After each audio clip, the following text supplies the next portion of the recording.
Tiniran na kasi mga kababayan ng 733 million pesos na lang yung Office of the Vice President. Kaya masamang masama yung loob ng mga Duterte.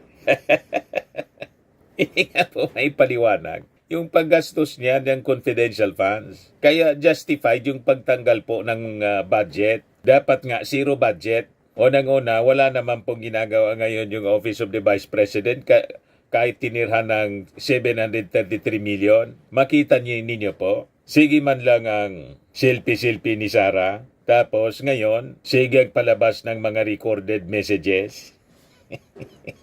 Kasama yung latest na message niya sa Chinese New Year.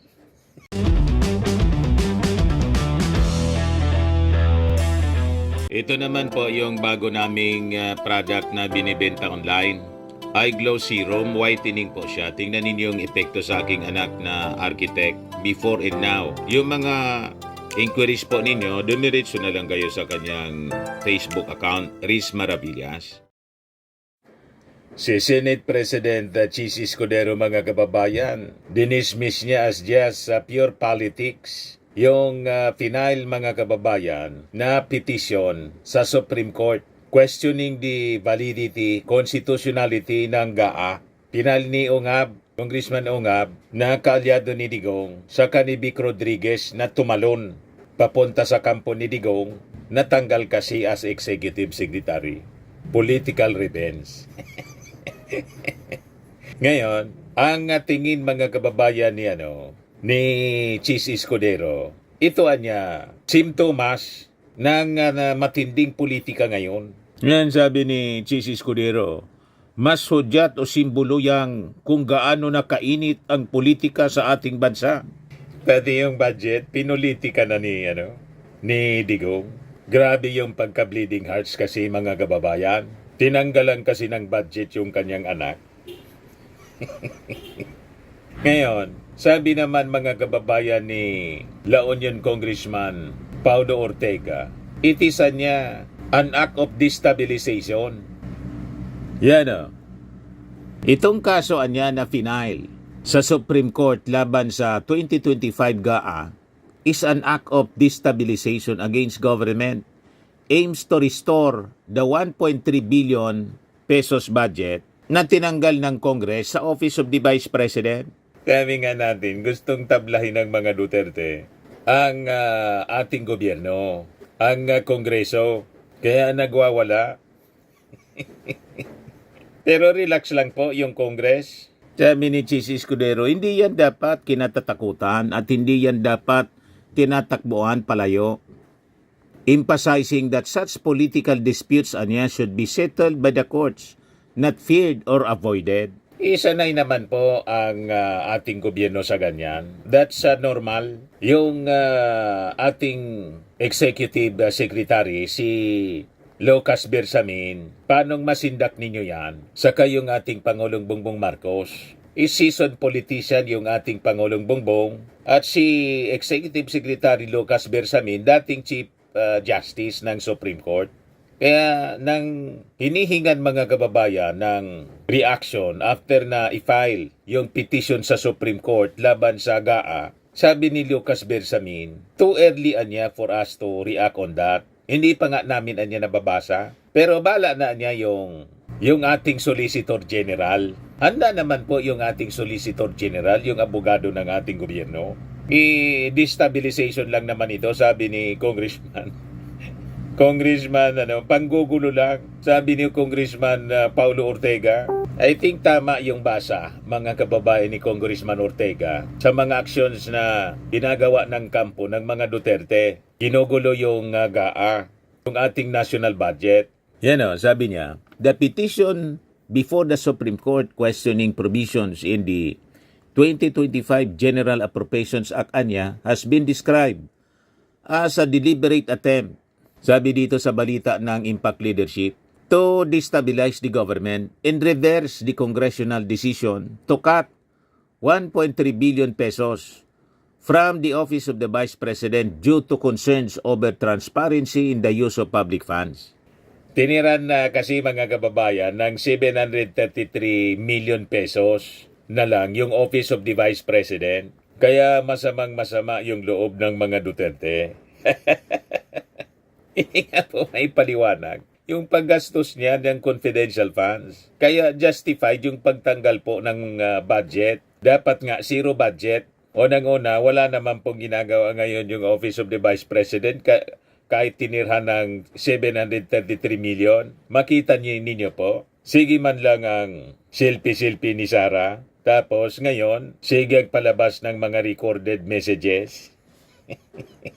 Kasama yung latest na message niya sa Chinese New Year. wala, wala man pong pakinabang yung ating mga mamamayang Filipino sa mga pinagagawa ni Sara. Kaya dapat nga zero budget na lang siya, mga kababayan. Pero binigyan pa siya ng 733 million pesos na budget para sa Office of the Vice President. Kaya sabi ni Congressman Ortega, let us not mince words. This petition na niya is an effort to undo the decision of Congress to cut 1.3 billion pesos from the budget of the Office of the Vice President. A decision rooted in Congress' constitutional duty niya to ensure that public funds are judiciously allocated. Sabi po ni Ortega, the narrative niya being constructed here is clear. So doubt about the legitimacy ng 2025 GAA, delay its implementation, and weaken the administration. It is difficult to ignore the possibility that these moves are part of a broader scheme to undermine President Marcos and position Vice President Sara Duterte for an eventual takeover.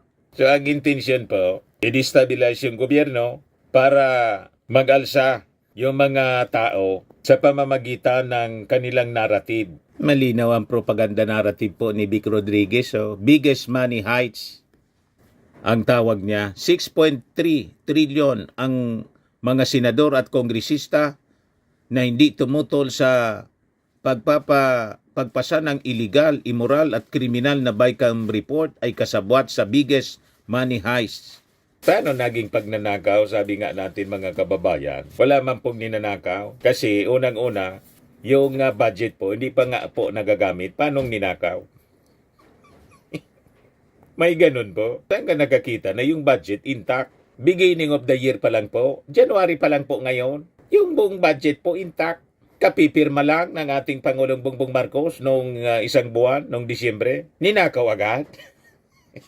Yan ang description ni Vic Rodriguez. Kaya, malinaw na propaganda. Ang intensyon po, galitin yung ating mga mamamayang Filipino para mag-alsa laban sa ating administrasyon at iupo si Sara. Pag naiupo nila si Sara, di balik sa pagiging executive secretary si Vic Rodriguez.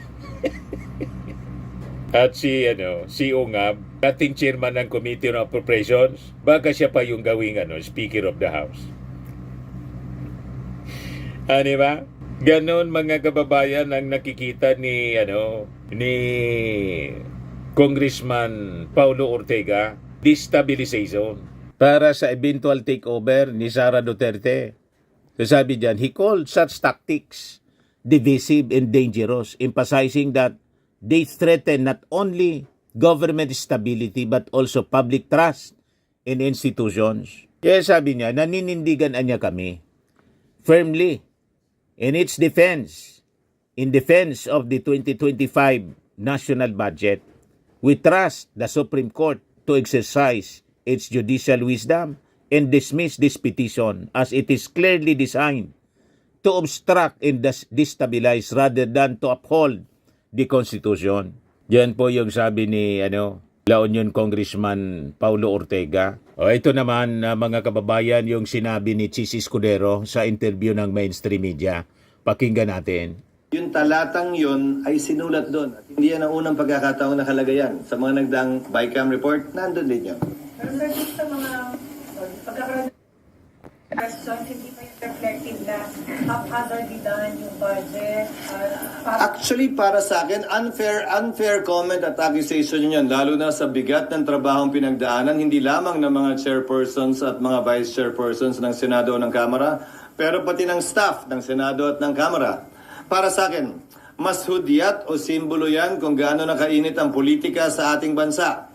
na bawat isang bagay na lang, malaki man o maliit, ay pupunahin, dadalhin sa korte, rereklamuhan at ipepreskon. Pero bahagi yan ng sistema natin ng demokrasya sa ating bansa. Hindi yan dapat kinakatakutan. Politika niya, sabi ni Chis Escudero, mga kababayan, lahat na lang niya, maliit na mga bagay, pinopolitika. Ganyan na niya katindi ngayon. Hindi na makatulog po ang kampo ng mga Duterte sa politika. Hindi makapaghintay, mga kababayan ng 2028. Isabi nga natin, malabo na pati yung 2028 nila, malamang hindi na manalo. Ang manalo, mga kababayan, na presidente si Martin Romualdez kasi nilampasan na sa survey si Sara. Yan dapat tinatakbuhan palayo. Hinaharap dapat yan. Dahil ika nga, dapat lamang naman lahat ng opisyal ng pamahalaan sumagot sa katanungan at maging accountable sa anumang ginawa o hindi nila ginawa. At sa dulo, kung hindi magkasundo, korte ang magpapasya kung ano at sino nga ba ang tama o mali, merong pagkukulang o wala. How confident are you, sir, na hindi ito ma-declare na unconstitutional? Take two na naman to eh. Sinagot ko na yan noong nakaraan eh. Kung sakasakali, ito ang kauna. Walang kulang sa General Appropriations Act. Ang kino-question bilang unconstitutional ay batas, hindi report. Ito ang kauna-unahang pagkakataon kung sakasakali na may madedeklarang unconstitutional na report. At dahil doon, yung batas din ay unconstitutional. There's always a first time, pero hindi ko pa nakikita ang nangyari yan. Pero sir, ang tamang proseso, kapag na-ratify na, touch move na dapat, wala nang babanyan. Ulitin ko clerical errors can be corrected at nakasulat palagi talaga yun. Pwedeng punuan ng kulang. Nakalagay yun doon. Pero sa plenary, Pangalawa, may desisyon ng Korte Suprema na kung may pagkakaiba sa journal, sa pinagdebatihan, yan ang katumbas ng Bicameral Conference Committee report sa mas simpleng mga batas. Kung may conflict sa pagitan ng journal at ng enrolled bill, ang tawag dyan, journal entry rule o enrolled bill principle. Nagdesisyon ng Korte Suprema sa mahabang mga desisyon na ang sinusunod at pinapairal na batas sa ating bansa ay ang tinatawag nating enrolled bill. Kung ano ang nandun sa batas na pinirmahan ng Pangulo, yun ang batas. Hindi ko anumang report bago nun. At yan din ang sinulat namin sa Bicameral Conference Committee report nga na kung may pagkakaiba ang Bicam report, kulang man, sobra o mali ang total, at yung aktual na enrolled bill, yung enrolled bill ang susundin. Yung enrolled bill ang mananaig dahil yun ang batas. Malinaw, kinokomplika lang, mga kababayan, ng kampo ng mga Duterte ni Digong at sa ni Ongab. Gumagawa lang sila ng issue. Ikaw ang kini-question, yung blanco sa Bicam report, hindi man yun yung enrolled bill, hindi man yun yung batas, yung GAA. Ang susundin po, yung enrolled bill, sabi ni Chis Escudero. Kasi may mga desisyon na anyang ganyan. Ang Supreme Court, siya malamang ibabasura lang po yung petisyon ni Ongab at saka ni Vic Rodriguez kasi yung intention man lang nila, kung susundan natin yung mga sinasabi ni Congressman Ortega, just to destabilize the Marcos administration para iluklok si Sara. Gumawa lang sila ng kaso, umimbento ng mga istorya. Sabi nga ni Trillanes, mga kababayan, nililihis lang ni Digong ang issue para pagtakpan yung mga kinasangkutan na mga irregularities sa confidential funds ni Sara. Diversionary tactics, madaling sabi, mga kababayan. Nagtagumpay nga sila kasi yung confidential funds hindi na ngayon, natakpan na yung issue, hindi na napag-usapan, lagi nang yung Bicam report. O di ba? Kaya inaayos natin yung mga kwento. Hindi natin inayaan na malihis yung issue sa mga kabulastugan na kinasangkutan, mga kababayan, ni Sara at sa ni Digong. Balikan natin si Chis Escudero. Once na may mag-question sa Supreme Court, kasama ho ang Senate at House na magpapaliwanag at gagawin. Depende kung sinong, hindi ko pa kasi nababasa, mahirap sumagot at magkomentaryo sa isang kaso kung anong gagawin namin dahil hindi ko pa nakikita yung kanilang petisyon. Kung ano man ang kautosan ng Korte Suprema, ay siyempre, susunod ang Senado. Pero another matter, sir, yung involvement ng MIC sa NGC. Yun na, mga kababayan. Malinaw yung paliwanag ni Chis Escudero. Kung mangyari niya yun, first time na ideklarang ang konstitusyonal yung report. Kasi ang dinideclare na ang konstitusyonal, batas. Dapat batas. Yung GAA niya, kumpleto. Wala mang blankong items doon sa GAA. Kung ang sinasabi nila, yung BICAM report, yung may blanco, hindi mo na niya yun ang sinusundan. Ang sinusundan, yung enrolled deal, na siyang naging GAA. You see? But anyway, kung yan ang gusto nila, handa naman po ang ating gobyerno. Bahala na po yung Solicitor General. Trabaho yan ng Solicitor General bilang abogado ng ating bansa. Tama pa. Sa mga naganap ng malinis and spacious fitness gym, pumunta lang po kayo sa aming Colossal Fitness Gym. We also offer Grab Car Rental with our brand new 2023 model na Toyota Innova. We also accept booking for those who are planning to travel via PAL, Cebu Pacific, and other airline companies, local and international, and bills payment for Meralco Bills, PLDT, Aleco Bills, etc. Ang Colossal Fitness Gym is located at 3rd floor Security Bank Building, Landco Business Park, Legazpi City, Albay. For inquiries, look for Chilon Maravillas. Contact number 0966-802-0949. Yan yung aming Innova. Lagi na pong matao sa amin. Pati mga foreigners po, tingnan ninyo. Mga British tourists sila. Ang lalaki ng katawan na, mga kababayan, nag-gym sa amin. Ito naman po, international. Ito mga mga European sila. Ito naman yung bago naming product na binibenta online, iGlow Serum. Whitening po siya galing sa South Korea. Tingnan ninyo yung epekto sa aking anak na architect entrepreneur, Riz Maravillas. For inquiries, look for Riz Maravillas on FB.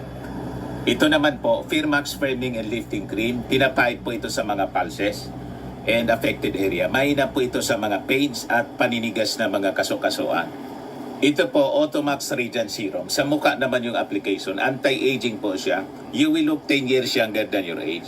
Sa mga cancer patients naman po, baka lang gusto ninyo itong itry. Nengxia Red Mix Fruit Drink. Hindi man po siya gamot, food supplement siya. Kaya lang, gawa siya mga kababayan sa goji berry. Yung goji berry may anti-cancer properties. Yung mga inquiries ninyo, dumiretso na lang kayo sa aming messenger sa Facebook para masagot namin agad. Ayos po. Ako po si Dante Maravillas. Bye-bye. God bless.